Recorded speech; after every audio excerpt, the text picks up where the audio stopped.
આપણા જીવન સાથે જોડાયેલો એકમાત્ર સદન નહીં પણ તે આપણું અસ્તિત્વ છે. પણ અફસોસ જે બંનેને આપણે નાશ કરી રહ્યા છીએ. અત્યારે માણસ એટલો સ્વાર્થી બની ગયો છે કે જેને પોતાનો જ વિકાસ દેખાય છે.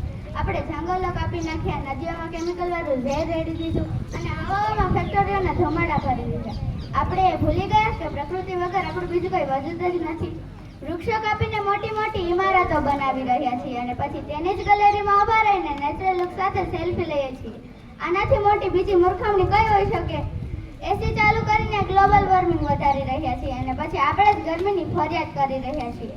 આજે આપણે શુદ્ધ હવા માટે પણ તરસવું પડે છે, જે ઓક્સિજન વૃક્ષો પહેલા મફતમાં આપતા હતા. કોરોના કાળમાં લોકોએ લાખો રૂપિયા ખર્ચ્યા તો પણ આપણી આંખ ખુલતી નથી. જો આપણે અત્યારે નહીં જાગીએ તો આવનારી પેઢીઓ આપને ક્યારેય માફ નહીં કરે. માત્ર વ્યક્તિત્વ સાંભળવાથી અને તાળીઓ કાઢવાથી કંઈ નથી થવાનું. આજે જ કડક પગલાં ભરવા પડશે. તો પ્રતિજ્ઞા લો કે પ્લાસ્ટિકના થેલીઓ વાપરવાનું બંધ કરીશું. પાણીનો એક એક બૂંદ કિંમતી છે જેને અમૃત સમજીને વાપરીશું.